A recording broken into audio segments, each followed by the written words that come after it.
The famous child surprise. I see you have applied yourselves to fulfilling the demands of fate and destiny. But it seems you have muddled the stories, boys. In the fairy tales I was told, shepherdesses and orphans become princesses. But here I see a princess is becoming a witcher. Does that not appear somewhat daring to you?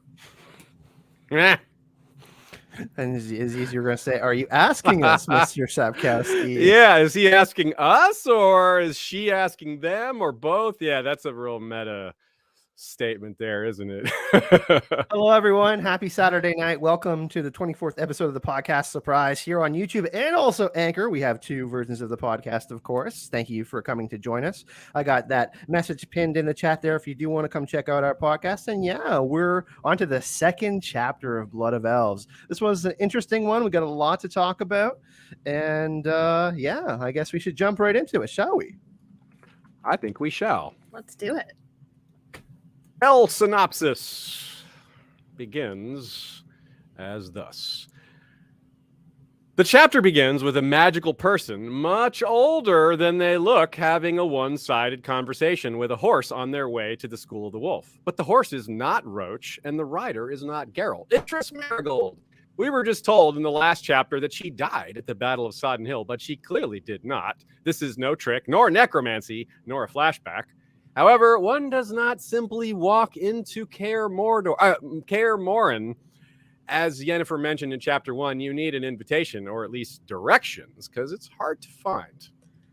The land around Kaer Morhen was famous for its wildness and inaccessibility, and the gap in the granite wall that was a vital landmark was not easy for an inexperienced eye to find. This is expedient on their part because the place is now a ruin, having been destroyed by fanatics in the past, but not so far in the past for the lesson to be forgotten. As well, one survivor of the pogrom lives, the former fencing instructor Vesemir, and it was he who extended Triss the necessary invitation. He claimed aching bones, which she understood to be a joke of sorts and a code, but couldn't ascertain exactly what he meant by it and why they really wanted her to come.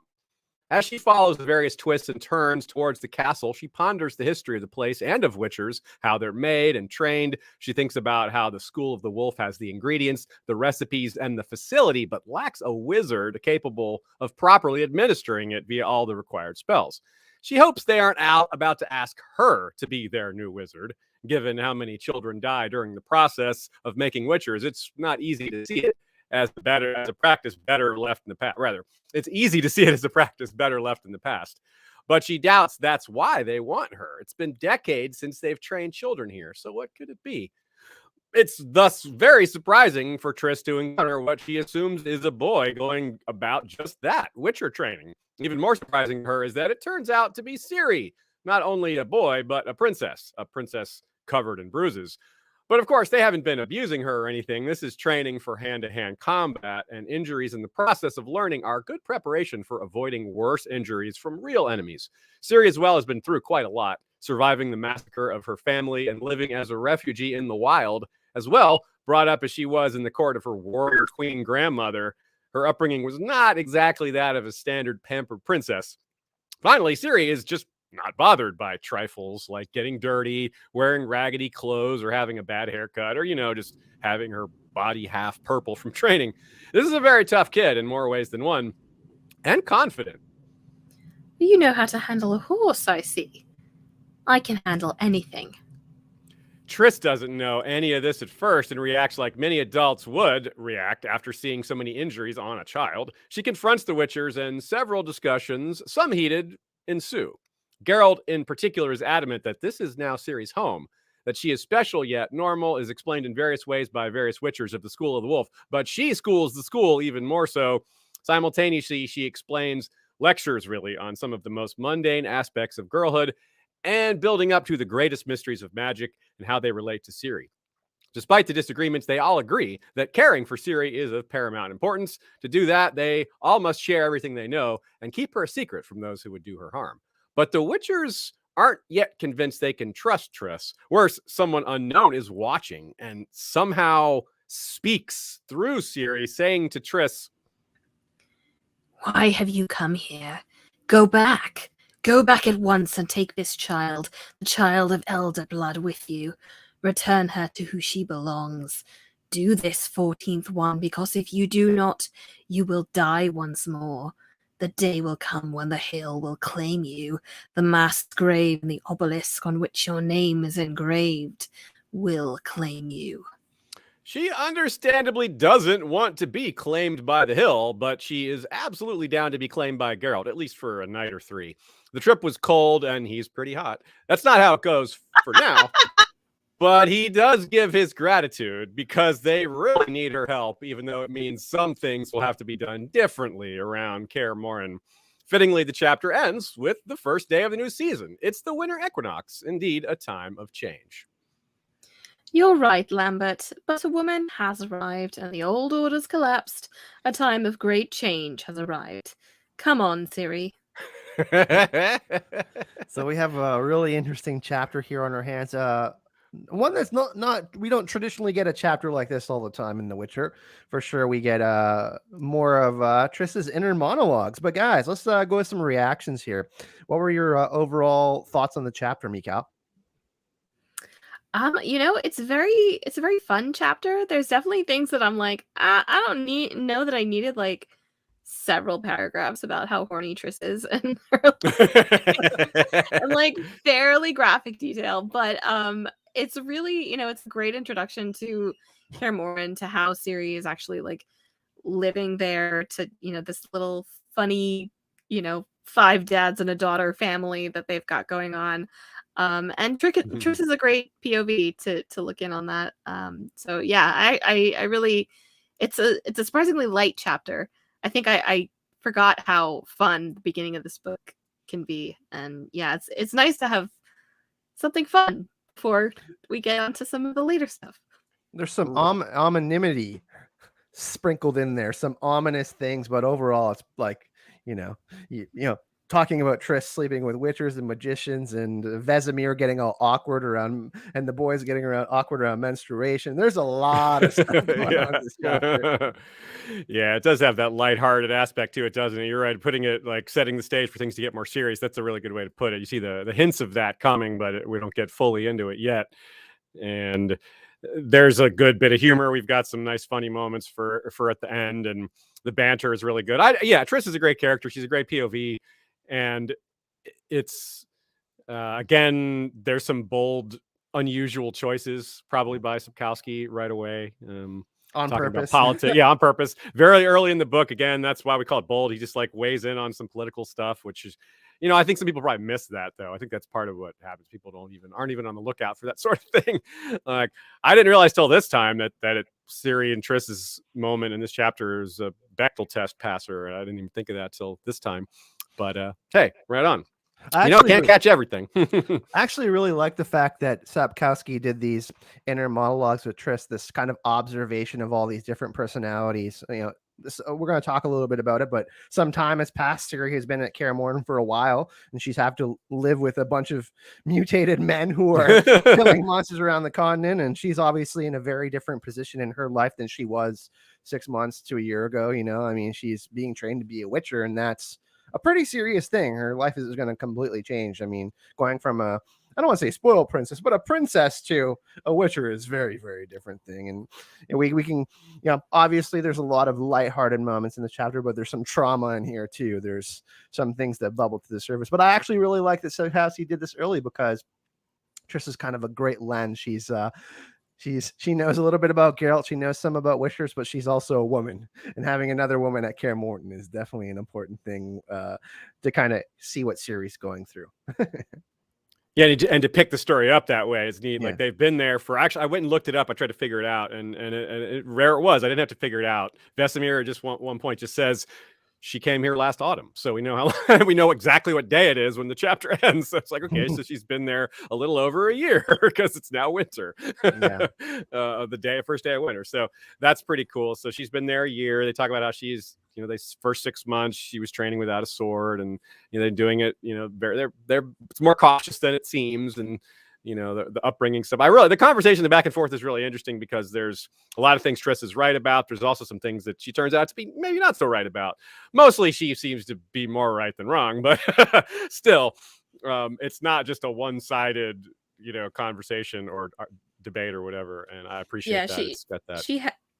she hasn't like shown up to like shine a perfect flashlight into everything that the Witchers are doing wrong. Like there's definitely Yeah. like things that they are doing right and that they have, that she has blind spots for. Before we dive into the conversation more deeply, Maura Lee has joined for 31 months. My goodness, that's almost 3 Whoa, years. all right. Oh yeah, Maura. And then we got a donation from Amanda and Maura saying just lovely things as always. Thank you guys for supporting us. And Appreciate that, Aziz y'all. and Aziz and Michal are meeting up in San Diego Comic-Con next week. And I figure those donations should go towards a couple of drinks for them together. So that's what I'm gonna do. I'm gonna send them a little gift through PayPal so they can have some fun.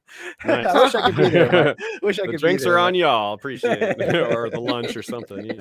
Someone, or some snackies, whatever. Whatever it takes, whatever the con is, whatever we're feeling. That's great. We appreciate that. But it's what I actually really love about this chapter is like there's this uncomfortability about it. You know what I mean? Everybody's got really strong personalities. Everybody's like really quirky. Everybody's got like really different things about them, and we're kind of observing that. And it's like, whoa!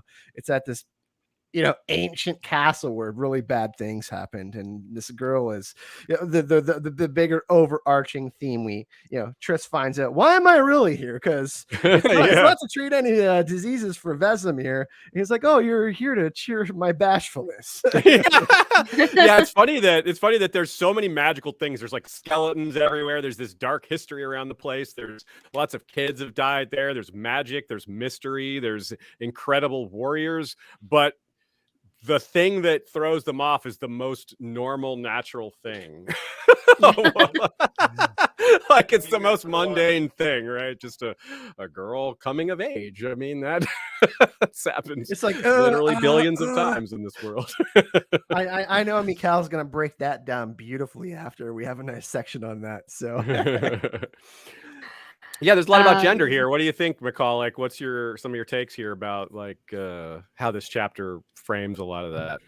Yeah, so it's really interesting to think about, because it's like, I mean, Triss as the POV for this chapter is also, we'll talk about it in the craft a bit, but like it's a really interesting choice on Sapkowski's part, and we dive in almost immediately, like with,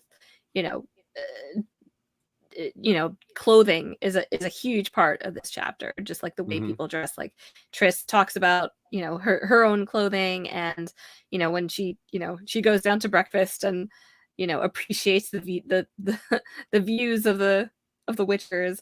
Her hair is a big symbol of her sexuality. Like it's only like druids and free women and whores, in the language of the book, who wear their hair free. Ciri rejects, like when Triss is like, please get undressed so that I can understand how destroyed you have been by the Witchers. And she only has one other set of clothing, which is her women's stuff, which she doesn't wear anymore. But then that flips when the plan for, I guess, comfortably approaching the Witchers with the fact that Ciri is going to menstruate once a month, is that she'll put on a women's dress, and she'll and that's the signal. That's the signal, guys. And it's funny because Vesemir is like, did you guys get that? And they're like, yeah, no, we got it. Yeah, it's pretty straightforward, Dad.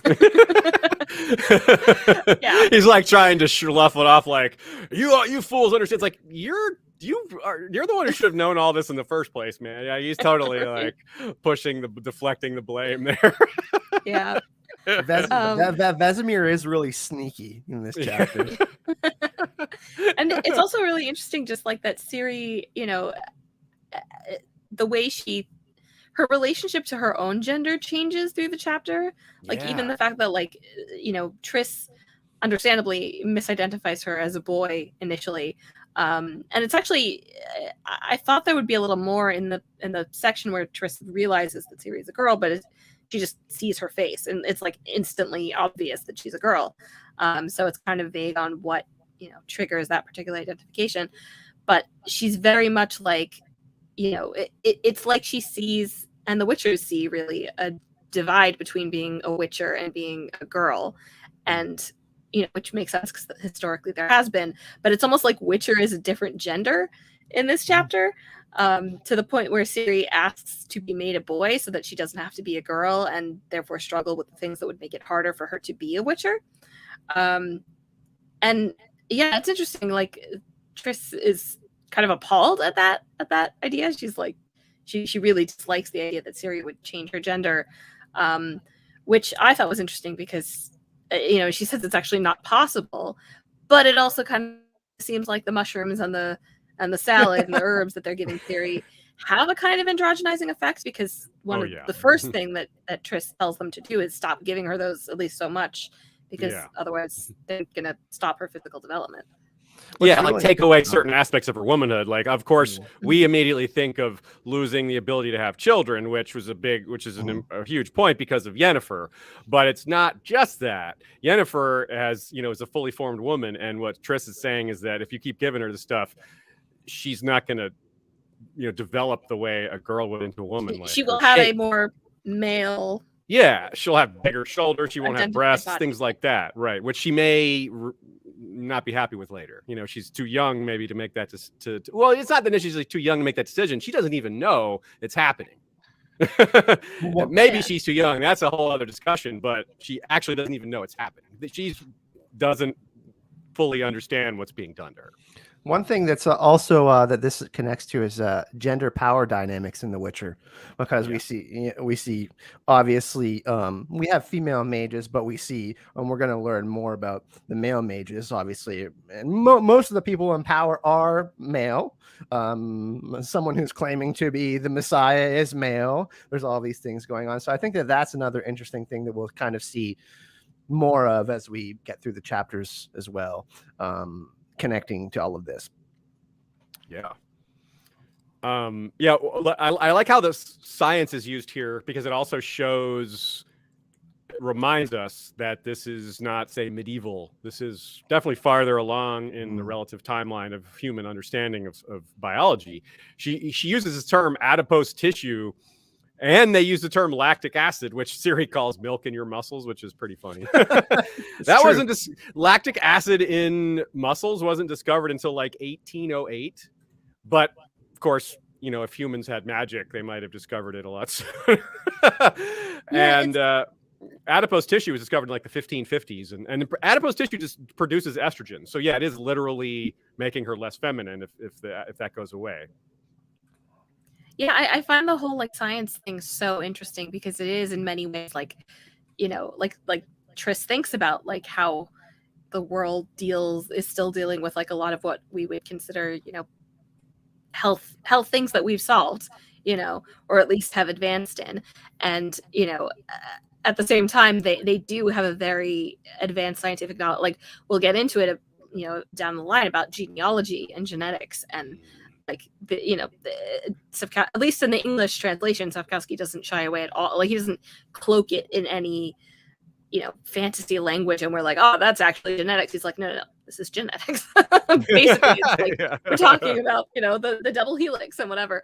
But Triss even gets mad about the mushrooms too, right? She's like, why are they keeping it all to themselves? This could help with all these different diseases. Yeah. Yeah, that's an interesting part. She's like, maybe we could make better medicines this way. Yeah, it's a sign that it's there's it's a reminder, I think, that this whole thing is the whole organization, it's all a relic of the past, which is one of the first themes introduced in the first book.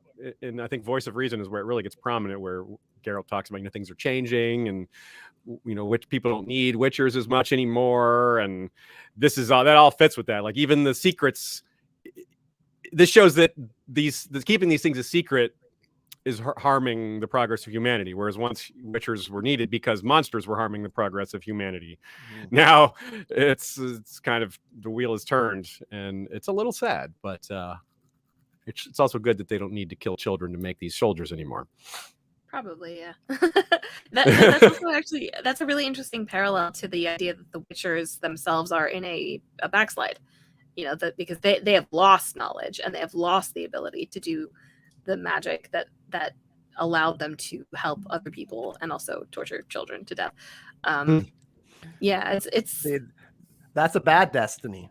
You are destined to die as one of in the trial of the grasses. That's your destiny, kid. I'm like, what? Which Triss thinks about internally. She's like wondering what, like she like wonders what happened to all the kids, and she wonders what it could possibly happen to Ciri. Like, could it destroy her body, or how it could affect her? Like, that's another thing. It's right. Yeah, like it's really similar how to like the seduction of power. It's a minor version of, say, Lord of the Rings when Galadriel's tempted by the ring, and she's like, I would be this and that, and she's thinking about it. Triss thinks about it for a minute, and then she's like, nope. Dead children. Can't do that. I hope they don't ask me to do that, because I'm definitely going to say no. But she considers it for a minute. She doesn't immediately think no. First thing she thinks of is the magic and all the lore, and then she's like, nope. It's like she is briefly like 1 second of seduced by the idea. Yeah, because she thinks that she shouldn't kind of like intervene in things because she's powerful, right? Yeah. But then she realizes, well, shit. I should probably say something. Ciri's outnumbered here. That's a good point, though. Oh, go ahead. Oh, sorry. Just like it's an interesting read of the the enchantresses and witches and the like wizards and whatever in this series as scientists. Like I think that is an interesting alternate read that you can put on it, which is almost a little sci-fi-ish, that like you like they are almost more, they're almost more driven by scientific progress than they are by like it takes the form of magic, but you could see that parallel pretty clearly. Yeah, they're using their magical powers, to unlock more mysteries, and which in turn gives them even more power. But yeah, it is very scientific. They're trying to understand what's possible and what is. But of course, in this case, it's also they're creating things that are kind of problematic. We could use the word. I don't know. They were less problematic in a prior era, for sure. we get that in the first short story where Stregobor is searching for this source of power, right? And he's doing it, and he's basically ravaging women, which is not a good thing, and young women at that. Yeah. So this one thing I love about this chapter too is how really early on we have this back and forth of the mundane and the super magical. We have all this thought about Kaer Morhen and these mysteries and magic, but we also have, a girl growing up, and we have friendships and socializing, which is one of the things that Triss says is really important for her development as well, which is important for everybody, whether you're young or not, but particularly important when you're young. And there's a large moment of agreement when she finds out they're going to send her to Nanica in the spring, and she's like, oh yeah, now that's the right idea. It's like a girls' camp. As a girls' camp for special people like Ciri. Everyone respects Nanica. Like, yeah. She doesn't know who else is going to be at Nanica's. That's true. Doesn't quite know all the details. Does Geralt know that at this point? I guess he doesn't either, does he? Or he's going to, maybe. Or has he decided the letter. Yeah, has he decided to write the letter yet? I don't know. That's tough. I'm not sure. We'll have to come back to that. That's a good open question for us, maybe. Let me ask you both a question, because you just brought up the socializing in this chapter. That's the one thing that stood out to me the most. It was like Triss viewing all the different social skills, everybody's social skills, and she's like kind of thinking to herself like, oh, this is really fucked up, or and then she thinks about herself, like her own mistakes that she had with like looking into the past. So it's like a lot of that, don't you think? Absolutely. And I think too, it's a very modern statement on people who have a lot of power. You want to make sure they're socialized, because you don't want them to go become like violent loners, especially if you're a mage, especially.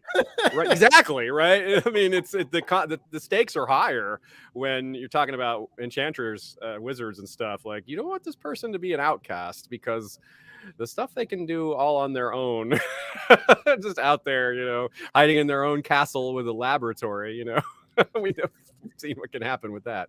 Science can seem like magic at times. That's a great comment, Amanda. I've often thought of that as, like the cosmos and stuff like that as magic when I was young. Now, not so much, but anyways. And if magic were real, we would have to study it like science, even if it didn't always, we would still have to observe it. Yeah, we'd still try to figure out it through cause and effect. So speaking of the relationships, of course, that's a big part of this too, Yennefer and Geralt. And we have this great quote that arguably belongs in the funny section, but we'll talk about it now. Here's the quote. Triss had watched them both and was jealous, even though it seemed as though there was little to be jealous of. Their relationship, quite obviously, made them both unhappy, had led straight to destruction, pain, and yet, against all logic, it had lasted. So this is one of the important reasons for it to be in her head. Like they could have a lot of stuff could have been just narrated. Not this necessarily, but the stuff about Kaer Morhen and all the lore could have been narrator stuff. But it's all in Triss's head, which ties her to these characters, this information and this story. But it also proves to us when she thinks that she wouldn't want to hurt her relationship with Yennefer, that Yennefer is more important to her than Geralt. It lands as true because it's in her head. Like if she said that to somebody, would we be like, well, does she really mean that? Is that true? But when it's in her head, we know it's true. It's like 100%. Okay, that's unless she's lying to herself, which is, I guess that's possible. But I just see it as if it's in her head, she's having that thought. It's to me, that means it isn't questioned. We don't have to question it. But if it's spoken, then, maybe it's just, maybe she's trying to throw a little smoke or concealing the truth or being human. I don't know. But well, she's definitely feeling regret, right? And like anxiety because she has an attraction to Geralt, right, Michal? Like, Yeah. she definitely feels Oh, yeah. that stuff. Yeah. That's not She's got a whole, subtext. like Michal said, there's a whole ball of, she's not entirely sure how to feel at several different moments, but she sorts it through and gets herself together pretty well. Yeah, the thing is, like, I might have a slightly different perspective on that, Aziz. Like, Okay. I get a little bit of a, the lady doth protest too much from okay. Triss, just because she is so singularly intent on Geralt, and like, like the fact is that it doesn't seem like Triss is particularly like picky about her partners, and theoretically, like when she she touches Eskel and they have that great, very shippable moment where she's like, he vibrates even harder. Yeah, and she doesn't really chide herself for using magic to seduce him. She doesn't really think that was that's a wrong. really important because part. that was wrong. Like, yeah, shouldn't do that. Using magic, and it was an opportune moment, and I'm like, opportune, like, it sounds kind of manipulative, girl. Yeah. We also got to remember that Triss has lost some friends, and she's probably feeling some trauma, and I definitely feel some loneliness from her. You know what I mean? Oh yeah. That's not in the sense she's not beautiful or she's not wanted or anything like that, but she's obviously internalizing things and question, like she's a little bit insecure. For sure. As a recurring theme with these wizards, and it's the Witchers as well, as they're all have that issue because they just don't have a lot of peers in the world, right? There's just not that many people in the entire planet they can relate to. Yeah, and we actually catch fun. the Witchers at a rare moment of like unity and comradeship. Yeah, that's true. Usually not even, and they operate independently. They only come together during the winter because it's rest time, and even the monsters are sleeping for the most part. Did you notice, by the way, that there's a pirouette? For the I missed that. I'm so glad you pointed it out. We can bring back pirouette count. Yeah, because Ciri, like Geralt, hasn't done any in a while. But Ciri, she's learning, and they involve that. Yeah, it's the line is here. There's several pirouettes next chapter, so we'll get a whole lot of them. But it's like, I was practicing a jump pirouette, and it didn't work. That's where the bruise came from. But of course, which bruise? Yeah, there's. She's so nonchalant about her. She's like, "Oh my god, this bruise and this one isn't." She's like, "Yeah, I mean, of course I got a bruise. This thing hit me really hard." And then when she's like, "Oh, the comb didn't wallop me; it's stuck in the ground." I'm gonna go ahead and say it now, even though I saved it for the funny moment. Like it's so funny. She's like, it's the inversion of the. Tell me, all right, who did this to you? What are you afraid of? What are you really afraid of? And she's like, you won't tell anyone? She's like, no, I won't tell anyone. She's like, I'm afraid of two of them at once. Two of the pendulums at once. You like think it's gonna be like some secret, like hidden fear or some trauma she's revealing. She's like, no, that's just two of them at once. I can do one pendulum, but two, that's what really scares me. It's like, okay, that's not what I was expecting, Ciri. That was too funny. But that's actually a good point, because like the first time we saw her, she was, in this book, she's terrified of everything. She's having nightmares. She's scared to go into Kaer Morhen, and like, and it does seem like the Witcher regimen of training her so hard she can't move has at least worked in that respect. Yeah, she's too tired to. She's so exhausted. She falls asleep and probably has fewer dreams. And yeah, like just the constant pumping of blood and movement. Yeah, like Geralt said, that would be kind of therapeutic. And I was like, yeah, that makes some sense. Better like if the bruises are distracting her from her trauma. That's something I didn't consider till just now too. Like the physical pain might actually be a bit of a distraction from some of the other things. I actually haven't opened up to the page right here. I actually love that we got a little bit of a time skip, and we actually have some progress from Ciri too, though. And he goes, oh yeah, and he goes, and you lay there for 2 days in pain, finding it hard to breathe. Not at all. Colin rubbed it and put me straight back onto the comb. You have to, otherwise you catch fear. What? You catch fear. That's like such a wise moment from Ciri. She's like really starting to grow up, and you're like, damn, she's really not a kid anymore. Yeah, like, I really like that moment too. You're like, you can't like, I'm 36. I'm not saying you catch fear. You know what I'm saying? Like that's a pretty big thing to say. And it's like, that's when you start to that's like one of those like little bit of those dark moments that are in the chapter too. It's like, oh man, Ciri is definitely on a different path now. Yeah. Shall we move on to the next section? Yeah. Let's do it. Next quote. Talk about some craft. You've noticed these powers, and they've worried you too.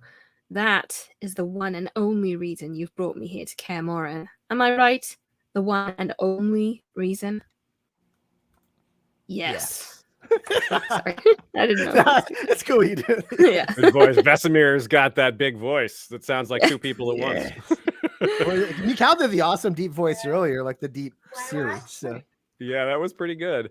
Yeah, this is basically, we can basically just call this Triss's POV chapter, and the next chapter is a continuation. It's basically the same setup as this chapter. They just go farther into some of the topics. It's a little more magical, what have you. But yeah, chapters 2 and 3 are really just, they're basically, they could be one chapter. Sapkowski broke them apart, but he if he didn't, it would have been fine. It just would have been a really big chapter, but still.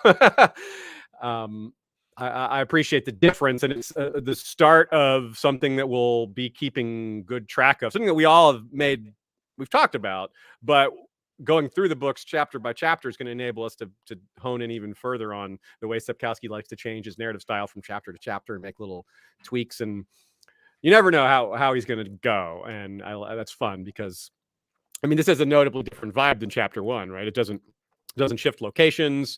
It's all in one person's head rather than 3 different spots.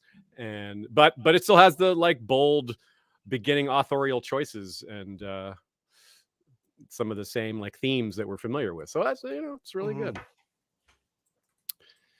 Lots of dialogue too, but with characters who matter, who are more important. Like the Bleobeus characters around the Bleobeus tree.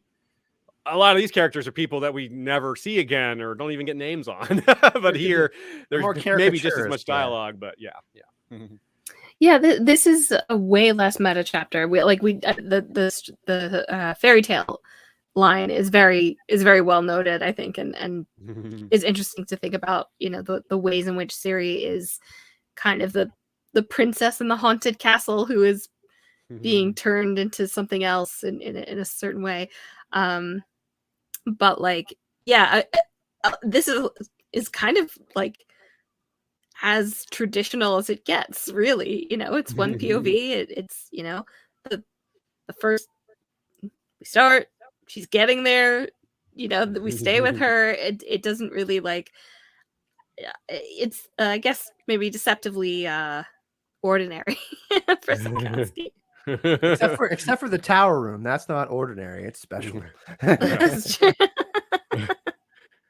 So in our endless looking out for bits of foreshadowing, we noticed yet again the huge rat hanging on Ciri's door, which when Triss gets upset noticing all the bruises all over Ciri, she kicks, or not the bruises, she finds out that Ciri's menstruating. She kicks the stool so hard that it slams into the door and knocks the rat skin off.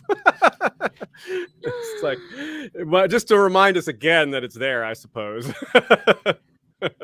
Or something. Yeah, well, it's also, I don't know, it's interesting. That's kind of when we meet the rats that we are ultimately slyly and cleverly referring to with all this. It's a huge part of Ciri's like sexual maturity and development into an adult, and that is kind of the subject that they're talking about at this point. I mean, it literally is. You're right. Yeah, It's really the beginning of it. Yeah, that's also in the like English major category of I don't know that this is intentional, but I think you can definitely draw that parallel of, you know, we're the rats are not just like a creepy, you know, whatever point, you know, and obviously it's very cute because all the Witchers have like actual monsters on their doors, and so like, I killed the rat, you know. Yeah, she probably killed that herself, and that was like her first kill or something. Yeah. And they were proud of her, like, good job, you killed a rat. You really got that rat, Ciri. Yeah, you wonder, because it's an important thing as well, that so much of this book is Ciri's development and the next book as well, and there's just different phases of that. And this is the Kaer Morhen phase, and they've already told you what the next one's going to be. Nenica, obviously, that something could throw that off, but that's the plan. And then, you know, there's going to be stuff after that. So, and then a lot of it's really well done without saying specifically what's going to happen. Obviously, we get to see that each step of the way there are like fantastical elements that are fitting for a story with this setup and this world that it's in, but it also maintains this feet on the ground. Like, she has to deal with real stuff, like the stuff that real teenagers would have to deal with, influences from bad influences or turns in your development, like paths along the way, that if you go one way, you could end up in a bad situation. If you go another way, you could end up, you know, getting skills that are valuable for the rest of your life. So Sapkowski, having had children of his own, is very aware of these things. I would think that's probably the biggest thing in play here for him. And personally, I mean, if it's not the biggest thing, it's got to be a pretty important thing to any parent. Yeah, it's a little, you know, it's interesting to think about, like, the Rubenfelds in the chat mentioned Arya and the rats in Song of Ice and Fire, which made me think of like the Education of a King parts of you know, Duncan Egg and all that, and this is kind of like the education of a queen / princess. Good point. Very you know, in a similarly unusual way, but something that's also extremely important to the person that she becomes, and you know, whether or not she wields political power or magical power, it kind of, you know, it becomes training for her. We could do a whole video on Ciri and Arya, probably, but that's true. That's a great comparison. They're especially with Arya being called a boy too. I wanted to point that out earlier. She gets her own hound, just a terrible one. Geralt is a wolf. Whoa! Well, that's a good one, but one of the other guys. Not so good. It's funny that you mentioned my favorite Song of Ice and Fire character, Michal.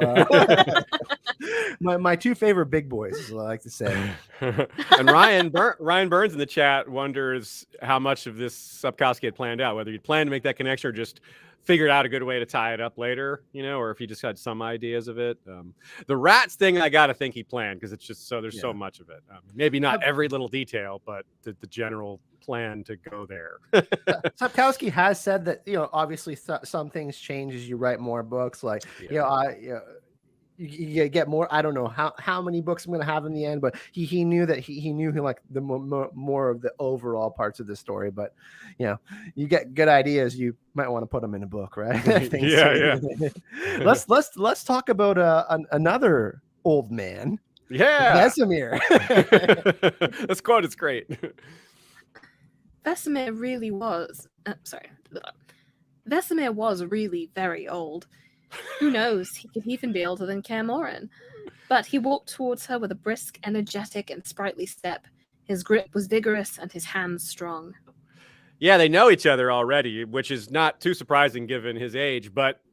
And she calls him grandfather. He calls her child. But what is a little surprising is that she also already knew Eskel and Lambert. Obviously, she knew Geralt. That's not surprising. But she knew Eskel and Lambert already, and didn't know Cohen. We'll talk about him in a minute. But that's I've wonder about that. Like, I don't think we'll ever find out. But when did they first meet? And what was that all about? And I'm just curious. It seems interesting. It's part of why they trust her and can bring her in on this. But they also, as we'll see next chapter, they're still, even though they trust her and respect her, they're still like, they know she has loyalty. The Sorcerers Guild demands a lot of loyalty too, and that's where they're a little wary. But that's for next chapter. Still, big deal, yeah.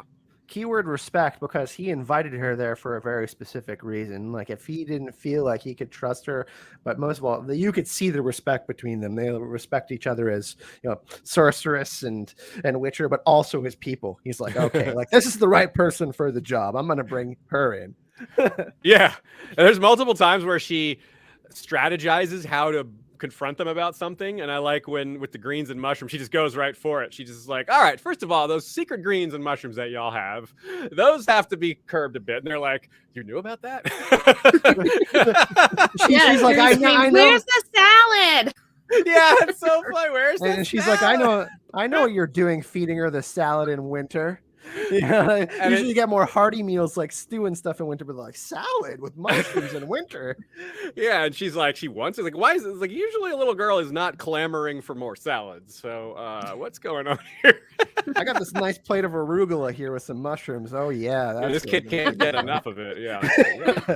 I eat that stuff to be healthy, not because it tastes good. Yeah, some people do think it tastes good, but not me. Well, we got a nicely developed herb lore section later. Yeah, right. That's cool. Yeah. So I love this statement here. This 2-sentence passage is super. I guess it's 3 sentences, whatever. is super insightful. I was just drawn to the meaning behind this moment when the Witchers keep the younger Witchers keep a poker face when she brings up the greens, but Vesemir is like astonished, and we get this line.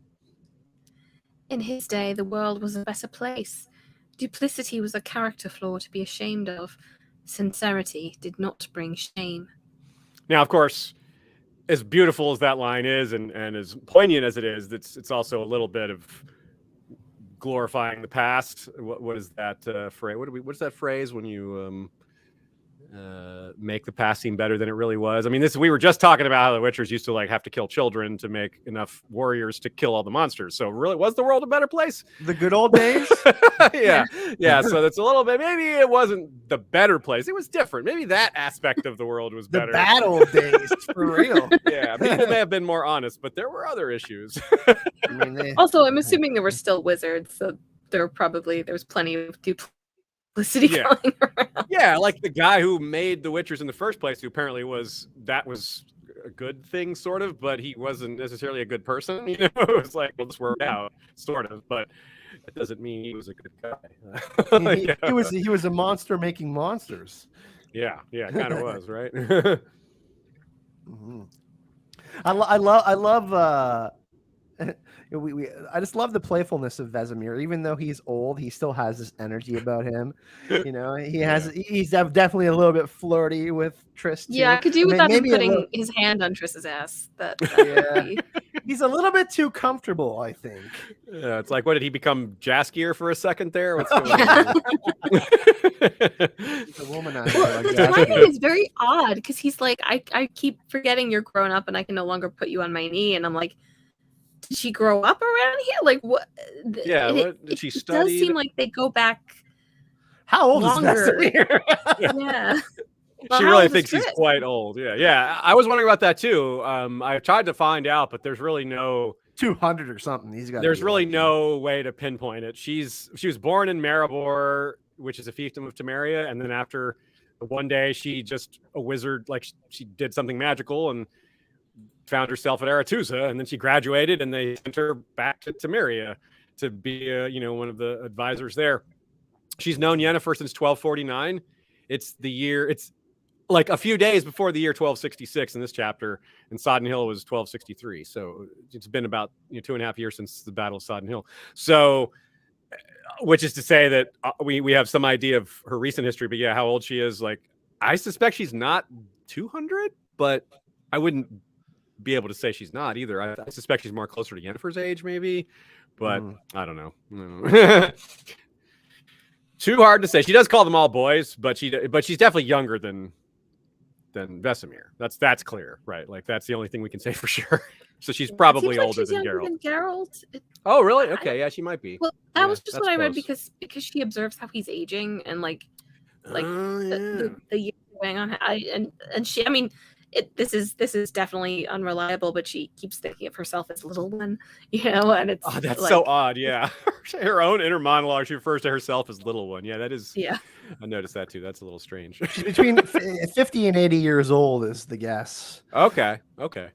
She that looks sounds about right. obviously much younger in the show and stuff. But I'm glad you brought that thing up about Geralt aging. That was really insightful too. Like she points out, they have all this magic to keep them from physically aging, but the mental toll on your emotional toll and built up trauma and stress. You don't just get used to losing your friends and seeing people die. That maybe you get a little more used to it, but it still just piles up. That's a big theme in Anne Rice's vampire novels as well. Kind of random to bring that up, but that show is about to come around again, or come around at all. So I've been thinking about it a bit, like how they bear the burden of living for centuries. It's kind of an interesting thing of how that really builds up on you.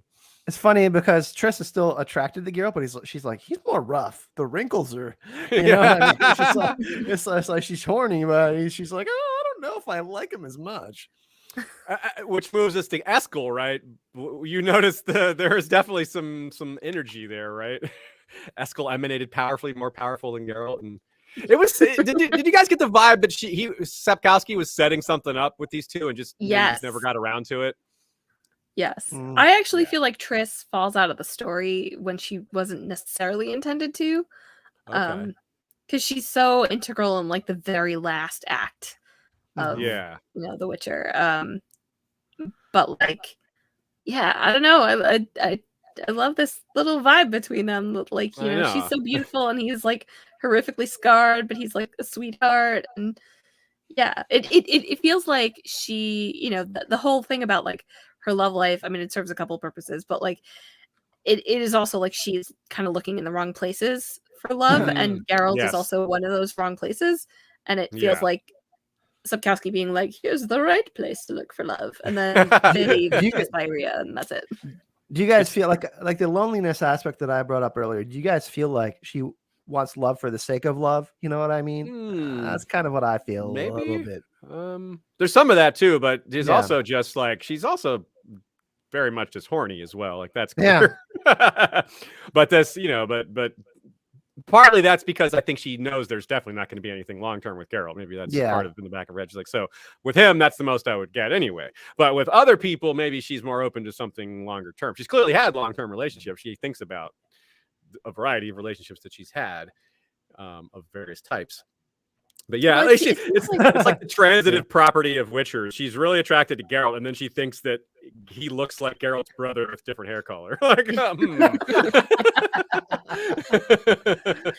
Yeah, I mean, I think that's an interesting point about wizards and their romantic prospects, though, because I think one of the and gender comes back into this too, because Triss mentions that she had relationships with presumably non-magical men, and they all kind of wanted to own her, and she was I don't need that, and then she turned to women, and the women had similar bad traits but didn't necessarily try to own her. At least she doesn't specify that.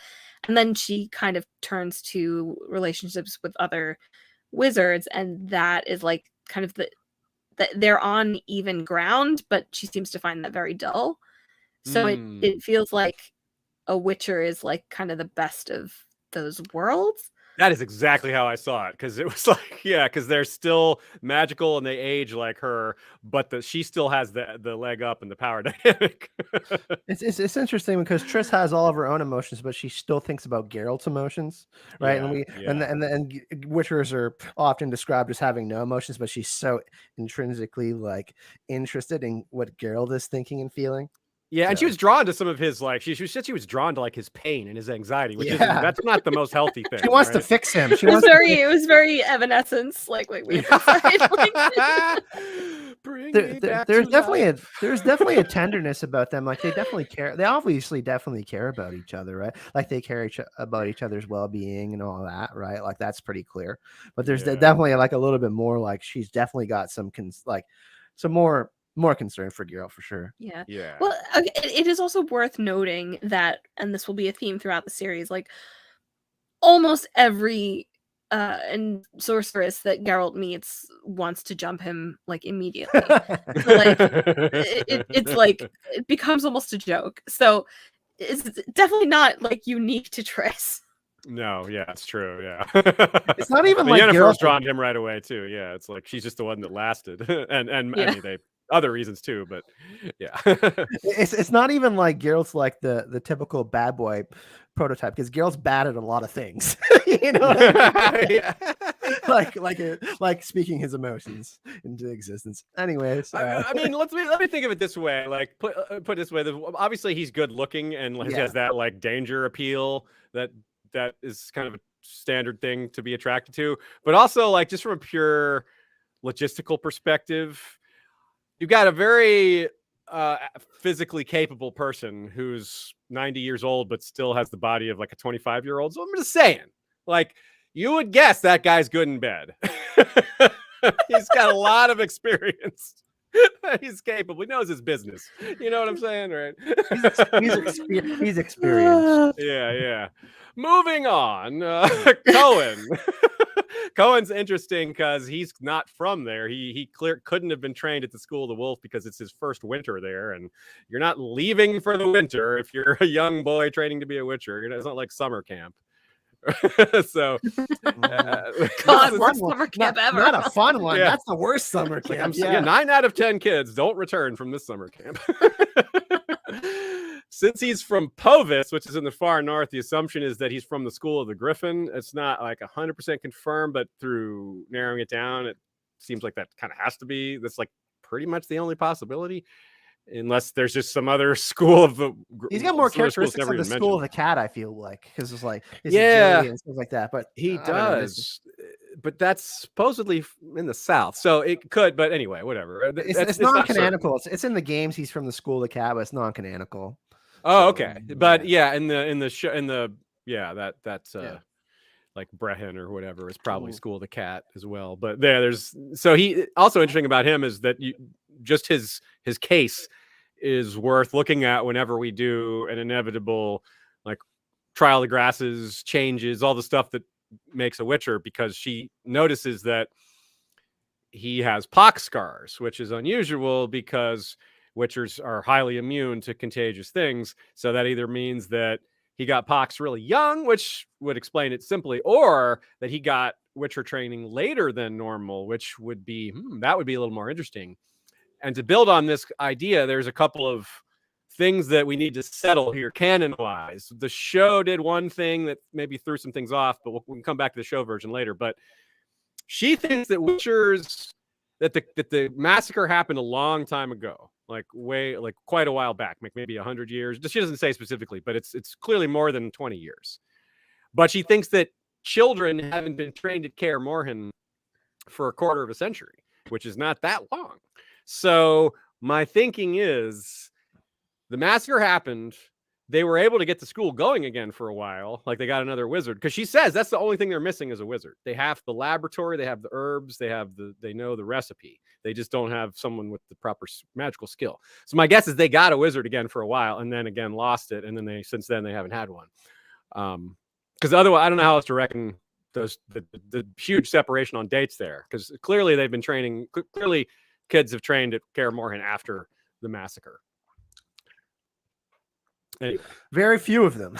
Yeah, very few of them though. So I'm wondering about that. Just if there's ever if anyone has any insight on that, I'd love to hear it. But just something I noticed that's kind of neat that we'll probably develop a little more later, some other time. And then we have Lambert. Last but not least, a very outspoken Witcher. Yeah, brash. He's rude, but ultimately, he's not such a bad guy. I guess just kind of a dick. Well, he's been through a lot, right? Yeah, you want him on your team, Sure. Maybe you don't want to hang out with him, a lot, but you want him on your team. Well, I like to give him the name Buzzkill. That's pretty good. That's pretty good. The funny thing is, like, he's the youngest, and he plays as the most like cynical and like, not world weary, but cynical. Whereas the other ones are older and they're still like Ciri, we love you. You're so fun. You're great. Like, yeah, go break your body. But, I wonder if it's that if that's like a phase, like when you're a Witcher, the first like 20, 30, 40 years, it's awesome. And then you get cynical. And then you transition into whatever Vesemir is. Eventually, you get out of the cynicism, even you learn to live with that. So he's in the cynicism phase, but he'll eventually turn into the like despair phase or like the aimless phase, like Geralt has, or something. I don't know. You could definitely say that was what Vesemir was experiencing in the Nightmare of the Wolf flashbacks. You're right. Yeah. That sense of bitterness. I mean, they're not getting a lot. I mean, they're not getting a lot of the contracts aren't the best. I mean, Kaer Morhen's old and falling apart. It's like, you know what I mean? It's like you go on a vacation. It's like, oh, you want to go to a nice hotel. But Kaer Morhen is like, oh, this is, you know what I'm saying? But he's definitely got some reasons to be bitter for sure. Yeah, and the beginning of the chapter, rather the end of the last chapter, which, as we stated last time, is meant to be the beginning of this chapter, that lore bit just talks about how hated the Witchers are at different points in time, how they've been rejected, and that would immediately help explain a great deal of their bitterness, right? And as well as what we just described with them being kind of a relic of the past. So there's like a lot of reasons for them to be bitter. And that's a segue into our lore section, isn't it? You guys jump into lore. I have to actually jump to the bathroom, and let's thank Maura Lee. She's adding to the snack and drink fund for you. Oh, guys. Thank you again, Maura. Much appreciated. We'll have some extra good snacks. You want to jump in on that? I'll be right back, guys. Cool. Yeah, Michal can read this quote. Yeah. Verily, there is nothing so hideous as the monsters, so contrary to nature, known as witches, for they are the offspring of foul sorcery and devilry. They are rogues without virtue, conscience, or scruple, true diabolic creations fit only for killing. There is no place amidst honest men for such as they. And Kaer Morhen, where these infamous beings nestle, when they perform their foul practices, must be wiped from the surface of this earth, and all trace of it strewn with salt and saltpeter. Salt and saltpeter. Jeez. Gotta hit both. So that sounds like it came straight out of Nightmare on the Wolf, or would have fit really well with that. It's just straight up. This is Triss thinks of the anonymous source, which it couldn't have been anonymous in the Nightmare on the Wolf. They had to put a name on it, and that name was oh shoot, what was her name? I'm blanking. Oh yeah, what was her name?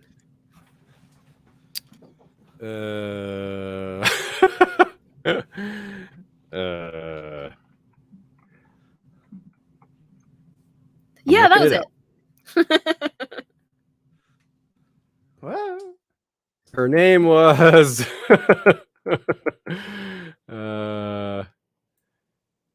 Tetra Gilchrist. That's right. Yeah, I knew it was like a fish name because Tetra is a type of fish. I'm like, fish girl. What's her name? Yeah, really. Fish girl really doesn't describe how dangerous she is. It makes her sound kind of like not very menacing, but quite menacing. So yeah, it would have fit really well. All those unnatural things. It fit. I thought it fit quite well with the portrayal in the Nightmare on the Wolf. Even if a couple things maybe didn't line up 1-to-1, that is how it should be, because these are characters that wouldn't have perfect knowledge of events. The histories wouldn't record everything perfectly. So I'm cool with that. There's skeletons everywhere, which is also, we see that when on the show, which that was nice to have a visual to put to it. It seems to fit pretty well.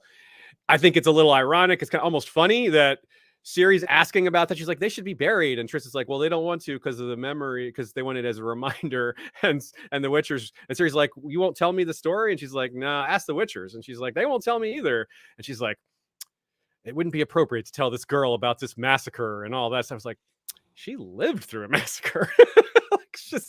I think she could handle this story. Yeah, Sintrons died in mass, all of them pretty much. Yeah, she saw a lot of it. Yeah. Somebody attacked the castle and killed everyone inside. Can't relate.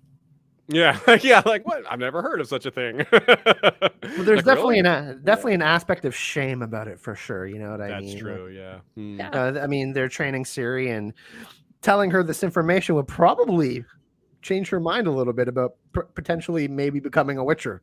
You know what I mean? Yeah, for sure. The other quote that was at the end of last chapter that's meant to reflect this chapter is from Nicodemus to boot, and it's this quote about the intolerance and stupidity of intelligent species. He says intelligent species. He doesn't say humans. So he's including gnomes and dwarves and elves because they're occasionally capable of some of the same stupidity and intolerance. And he was the first chancellor of Oxenfurt, Nicodemus de Boot. And we've already met the future chancellor of Oxenfurt in one of the short stories. And when we see him later, I'll point that out because he's a character that we've seen. So that's kind of cool. And he's against violence, this guy, which Nicodemus de Boot, he was a bit of a pacifist. And so is that other character who takes over as Chancellor of Oxenfurt, especially violence against creatures. Dorgare. Yeah, Dorgare. That's right. You said it. That's him. That's our boy. It's Dorgare the pacifist. So just a couple other things for this section. When Vesemir's talking about Ciri's upbringing, he says that she's brought up like the elven style, where boys and girls have the same like outdoor training and train with weapons and all that. They aren't separated into gender roles for their upbringing, which is a neat little lore bit because Sintra was a big elf homeland long ago. So we wonder if they actually learned that from the elves. Vesemir's kind of hinting at that. It was a tradition founded by elves, passed on to humans, possibly, or just something that just makes sense, I guess. It didn't have to have come from the elves, but and Ciri has Blood of Elves, which is quite interesting. Yeah, those big green eyes are certainly mentioned quite prominently by Triss. She wanted to see them up close, which is important because she wanted to touch Ciri. She's like, help me up, and she didn't need help up, but she wanted to touch her to see if there was any magical vibration, like she says Witchers normally have, which is set up by Triss having lots of experience with Witchers in the past. But Ciri doesn't have that vibration, which is going to set up a lot of what happens next chapter with the peculiarity of her particular magical presence and what she has and doesn't have. Last but not least, she uses this spell at the beginning to warm herself and curb her hunger. And it's implied in a few places that kind of magic is used to curb hunger as a diet. Like in other places, it's not just like, oh, I'm out in the wilderness with no food, I better curb my hunger. It's like, you know what? I want to cut, lose some weight. So I'll just use this spell. And also later, we also see food that's illusory, that it tastes good, but it adds no calories at all. So it all fits in that same, like a lot of wizards and sorceresses try to be as good looking as possible. Even their magic is geared towards that. I really wish I could conjure a fried chicken sandwich right now. A real one. Yeah, for real. And oh yeah, the vibration. Yeah. Oh, I mentioned that we have like just a tiny bit of herb lore. So just like last time, there was the hyacinths, right? Well, I don't mean to say there's hyacinths this time. What I mean is we couldn't go deep with the symbolism on hyacinths because hyacinths have a color, and it was the smell of hyacinths last time, so we couldn't, figure out which type it was. Here, it's the same thing. She just says, well, there's these unknown legendary cave saprophytes that the Witchers use, a mountain plant unknown to science. So not much I can say about that then, is there? But I can tell you what a saprophyte is because I didn't know what that is, and I figure a lot of y'all don't either. It's any plant, fungus, or microorganism that feeds on dead or decaying organic matter. So there you go. And Ciri was eating salad. Yeah. And like we mentioned earlier, Kyle, you alluded to this. Triss wants to steal the mushrooms, not for her own benefit, but because she's pretty sure that cancer, tetanus, leukemia, smallpox, and allergies could all be dealt with stuff like this. And that's a very, notice that Sapkowski didn't invent any diseases. He just used real diseases because I don't know if he was trying to make a statement or just trying to make it hit a little harder by using things that that almost all of we all know someone that's had one or more of these things. So maybe, especially allergies. Yeah. But yeah. So maybe that's just a way to make it feel more like we can relate to it more. I don't know. Made it feel more real in a fantasy world. Or maybe it's a statement on pharmaceutical companies and Yeah. and holding on to secrets about how they work when they really could do a lot more good if they were opened into the public domain. Maybe that's what he's talking And the Witchers are corpos about. hiding the secrets to Yeah. things.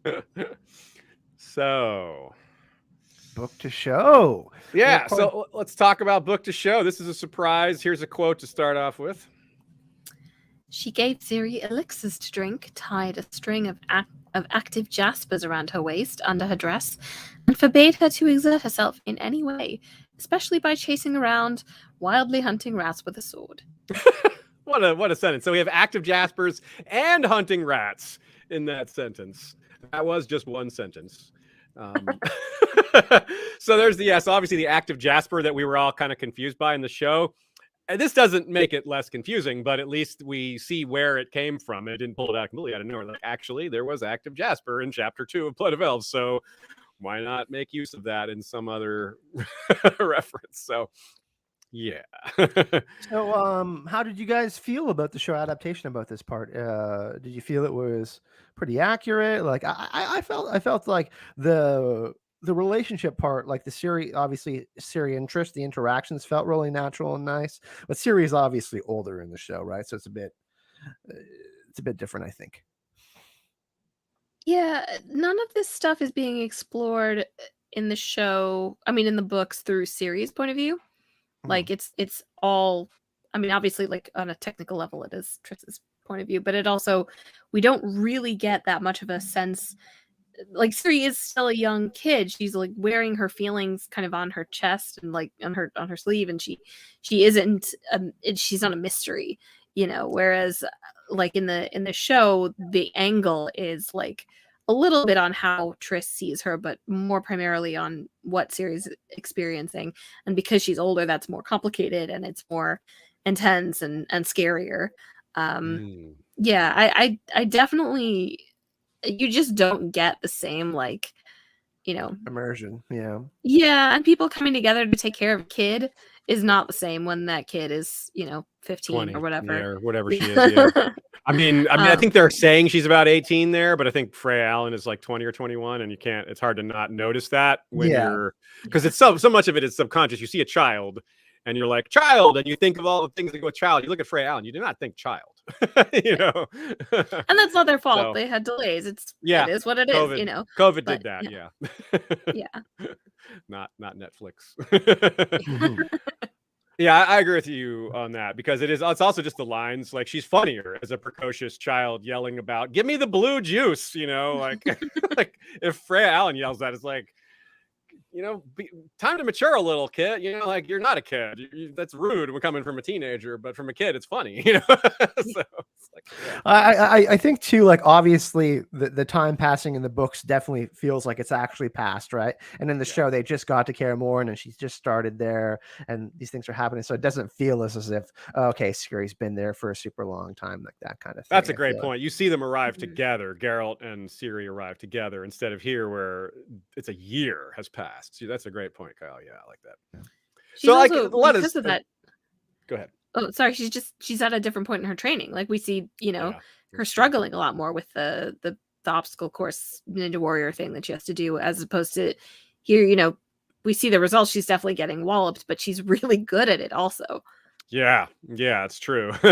And she's also just not. Yeah, she's kind of similar to the show. She's not terribly daunted by the physical danger and the suffering, like the pain. She's like, I'm getting right back up and doing it again. And yeah, it's pretty good. Like I think, considering they had to deal with the aged up Freya Allen, I thought it's pretty good. Like, a lot of the same broad strokes and references. They captured a lot of the little details. Like, Lambert still calls Triss Marigold, and Vesemir and Triss have kind of a special relationship that clearly seems to have dated back from before these scenes that we're seeing. And Geralt describes her ordeal of what she went through in just a few paragraphs here, but on the show they had to show it. I don't know if they had to, but they did, and it made her trauma a little more present. Like, we saw it, we lived through it with her in a manner of speaking, which I thought that was a pretty good change. Yeah, you can imagine in Lauren's copy, like the line, like I was alone, or she was alone for 3 weeks in Trans River or whatever, and like circling that, like this series plot for season 1. Yeah, there we go. There we go. What can we put here? You're right. That's totally what happened. I definitely felt like the Triss standing up for Ciri is kind of similar. The vibes were pretty good. I felt that was adapted nicely. The banter between her and Lambert, it's like it's funny. It's a little rude, and they go too far with it sometimes. But she learns to give as good as she gets, and you appreciate that, and that that's kind of happening here too. Although you see more of that next chapter. I definitely feel one of the strong points of the book to show stuff was Triss and Vesemir. Definitely, they had really good chemistry. Those were some of my favorite scenes on all of them. And they literally did chemistry together too. And with that joke, shall we move on to our funny section? Yeah, a lot of funny moments in this one. Yes, and as promised, we have transcription follies going forward, so that'll be our last funny bit. I love this thing at the beginning where Triss like argues with her horse. She's like, "Look, you accept my magic, or I'm selling you to peasants," which is kind of the reverse of how Yennefer ended up as a magician. She's like, "If you don't go to with these." With this magician, I'm going to sell you this magician, or you have to, whatever. And Geralt would never talk to Roach like that. He would his roaches. Yeah. A couple of the jokes that I have written down here, we already talked about. I just put it indisposed because indisposed. Yeah, it's really good. They're coming up with the like polite words for things. I like that. And Ciri's getting used to it. She's like, "Oh, I'm sorry, Miss Mar." She corrects herself like 5 times. She's like, "I'm sorry, Miss Marigold," and then she puts her nose in the air. So when she talks to Vesemir, she's like, "But Triss says you must agree, forsooth." And it's like, do you even know what? She's like turning on full princess, like 100, like doing a 180 from like feral Witcher Ciri. I love how Triss thinks of the outfit when she finds out who sewed this horrible rag together for Ciri. There's the quote. So it's your work, Master of the Sword. Predictably, Ciri's short tunic does look as if it has been cut out with a knife and sewn together with an arrowhead. And she thinks that's another of her weird inner monologue things, along with referring to herself as Little One. She thinks of him as Master of the Sword. Like that's her inner thoughts. That's not her saying that out loud to him. She's like, if I practice thinking like Shakespeare, I'll talk like Shakespeare. Yeah. And then Ciri's reaction to seeing her new garb being put together is this great quote here. That's magic. I'm going to have a magical jacket. Wow. I literally spit my water out on that one. That was so good. Can you imagine Freya Allen saying that? It wouldn't have worked as well. No, I think that would have to be like an eye roll moment. Yeah, exactly. She has to react like a teenager, like, "Oh, this is so uncool." Yeah, see, teenagers just aren't as fun as little kids. And then the great line, here's my favorite perhaps, is Triss is like, "All right, tonight I'm just going to confront Geralt and be like, all right, I'm sleeping with you." She's going to force it. And then 2 seconds later, Ciri runs in and is like, "Can I sleep with you tonight, Triss? Let me share your bed. Don't say no." She's talking about forcing the issue. To be honest, I would be excited about having a magical jacket too. You know what I'm saying? Yeah. Well, the funny thing is, it's not magical. It's just been fixed with magic. Yeah, like the most mundane thing, but the bar's really low. Yes, the bar is really low. Okay, so to be clear, what this means, I use some transcription software to help with the editing process. It's something new. We didn't have this when this podcast was first created. I use it for like all my shows now. It's great, but it does occasionally translate words wrong, and that sometimes creates comedy. So I've decided that whenever a funny line or 2 or 3 comes up, I will share them with you all. and they'll be even funnier with Michal reading them in in this grave voice. For example, this first one is The actions that people take because of athlete's prophecy. athlete's prophecy. Athletes. Well, you know what athlete's prophecy is? It's Back to the Future when Biff stole the sports almanac. He had the sports almanac. That's athlete's prophecy right there. Oh, this next one is gold. Yeah, okay, the next one. Go ahead. If I saw someone calling himself the White Fight Mama, I'd think they're crazy. The White Fight Mama. Of course, that is the White Flame. The White Flame something. I can't remember. Dancing on the graves of his enemies or something like that. Yeah, exactly. The White Fight Mama. Yeah, I agree though. I agree with you, transcription software. I too, when I see someone calling themselves the White Fight Mama, I also think they're crazy. So we agree. The white mama dancing on the grave. Oh, yes. That's time for the outro. That is a good way to end the episode, if I do say so myself. So yeah, we're this was chapter 2 of 7 in Blood of Elves. We're chugging along. We'll probably have another one before all the House of the Dragon stuff happens next month. I'll actually be in Atlanta. We'll probably end up recording before I get there though, because things are going to be crazy busy. Once House of the Dragon. Yeah, right. I'm excited though. It's a rare and strange coincidence that Kyle mentioned at the top of the show that me and Michal are going to be at SDCC at the same time. Me and Kyle are going to be at DragonCon not long after that at the same time. So I'm getting to see both of my co-hosts in a very short amount of time. And Michal, I haven't seen you in probably 5 years or something? 6 years? Yeah. Con of Thrones 2019, I think. Oh, okay. So 3 years, 3.5 years. I couldn't remember if you were at that. That was 19. Oh, 18. It was 19. Okay, cool. It was the one in Dallas. It was in Dallas. So whatever. Oh, that was the second one. I think that was 18. I think that was 18. Okay. So that's 4 years, yeah. All right, cool. That sounded more right. So, and the last time I saw you was Con of Thrones 2019, I believe, Aziz, or maybe maybe DragonCon after that. But okay, it's been a while. Yes, it has. Either way, see, we can't even remember how long it's been. That's how long it's been. We're not even sure. That tells you a lot, right, folks?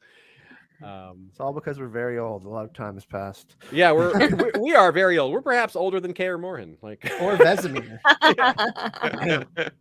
We are really very old. Yeah, that line is also funny because that's also in her head when she thinks that Vesemir was really very old. A big thank you to our supporters. We really want to appreciate that in the donations tonight. Aziz, you want to go through the supporters? Yeah, I got it right here. Mara Lee, Ryan B, School of the Cat, Rhett C, Cat Ovivus, James G, Lucas M, LC, Amy L, Alejandro M, and Neil A. You all are the real MVPs. And Morley, and of course Amanda, both supporters and great community members. Yep, the old live chat. Amanda, Ryan Prince says the White Fight Mama is a WWE wrestler. That is actually a pretty good comparison, I think. That's pretty good. Yeah, like one of the ring girls, maybe, like. Or just a female wrestler. I don't know. Either way, it works. I got some weird images in my head for that. Same. That's what we need is some fan art of the White Fight Mama who's fulfilling athlete's prophecy. Just to kind of heads up, everyone, when House of the Dragon drops, obviously we're going to have our next episode next month, but we may skip a month in there. We're not sure. We haven't decided that because it's going to be a really, really, really busy time because I'll be covering House of the Dragon, Michal and Aziz will. So that's it's going to be huge. It's going to be fun. But we'll figure things out, right? Yep. And we'll keep it going one way or another. So, yeah, we'll just take it as there's always time. We can do 2 episodes after it's all done. Whatever. We'll figure it out. But don't worry. There'll be content. And yeah, speaking of content, what's next for you guys? We'll start with Michal. What's next for you? Yeah, you can, I'm going to be at San Diego Comic-Con, so that's exciting. Aziz and I will actually be on a panel about podcasting if you're there on Thursday at I think 11 in the morning. Yeah, there, if you're a fan of the Dragon Prince, I'm a writer on that show. Keep your ear to the ground. There's some fun stuff coming at San Diego also. And I'm on Twitter, Ink as Rain.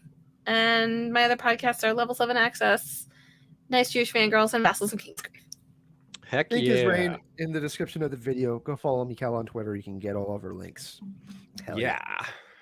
For me, we're getting ready, like Kyle said, for House of the Dragon. I'm very excited for that. We're going to be doing a lot of work on that, of course, and that's pretty much my focus. I've still got besides this. So and you got yeah, some big events there. You got some big, awesome special things that are happening behind the scenes. Got too. San Diego Comic-Con, of course, and gonna get to see House of the Dragon a little early at George R. Martin's theater. That'll be fun in Santa Fe. So lots of travel coming up. Hanging with the man himself. Hopefully, I don't get sick with the travel, but the risk is worth it for these once in a lifetime type events, I think. So that's that. And and I'm of course excited to keep doing this because now that we're rolling, it's once you get started, it really feels even more fun. Yeah, you just really want to keep it going. Yeah, we didn't get started as soon as we wanted, but now that we're going, I'm like, yeah, let's keep going. And there's all sorts of awesome news on season 3 on redanianintelligence.com. Highly recommend you guys go check that site out. If you don't want spoilers, don't recommend going there because there is some kind of spoilery stuff for sure. But Kyle, I'm going to ask you what's next for you. But before I say that, I wanted to share a fun point of connection since you mentioned Redanian Intelligence between House of the Dragon and The Witcher. There's a little bit of a connection between the two shows, which is that House of the Dragon added McTavish. Well, not that, but you're right. That is one, but that's not what I was going to say. The Iron Throne in Game of Thrones, they brought back, they're using the older version. They're trying to make a larger version of the Iron Throne for House of the Dragon because the original version was bigger than the one on the first TV show. But from a production standpoint, they didn't have enough swords. Like they just literally didn't have enough swords to make another Iron Throne. So they borrowed swords from other shows that use swords, one of which was The Witcher. So The Witcher, when Geralt says, "Where the heck are my swords?" They're in the Iron Throne. They're in King's Landing. They're in King's Landing in the Iron Throne. But they were eventually returned, so that's why he got them back. You guys haven't checked out those? I think it was Entertainment Week. They had all those great photos that came out of the throne room and whatnot. So you check those out. What's next? Look for Geralt's sword. Yeah, what's next on your end? I'm looking for an editor for the channel because Rings of Power and House of the Dragon released within a week of each other, and Andor, and I'm probably not going to cover Andor and Sandman. But I mean, 3 shows at once, that'd be crazy. I think She-Hulk. She-Hulk is also there too. Oh, wow. So, but I want to cover both the Rings of Power. I don't know as much about Lord of the Rings as I do Song of Ice and Fire, but it looks awesome. I'm excited for it. It actually looks really good. It does look cool. That's for sure. So that's kind of where I'm at because I can't clone myself. Therefore, I can't edit twice as much. So that's kind of on the lookout for an editor because I definitely want to cover both. And I definitely don't want to get burnt out because I experienced that is not fun. But yeah, going to be Witcher fantasy content on the channel. Yeah, good time to be a fantasy fan for sure. I think it'll be good for the podcast too. We'll be able to get it out there. Covering House of the Dragon. Hopefully, we'll have some more, House of the Dragon people come over, and Lord of the Rings fans get into The Witcher too. That would be cool. Yeah, it would not be nice. Yeah. So yeah, thank you so much, everyone. Really, really appreciate it. Of course, Ink is Rain. Find Michal on Twitter. Link in the description of the video. You can find History of Westeros and Aziz's links in the description of the video. His YouTube channel. All of that. If you want to go check it out, please do. And once again, thanks for joining us on the Saturday night. It was another fun episode. Next time, you'll see Chapter 3 of Blood of Elves. See you guys. Bye.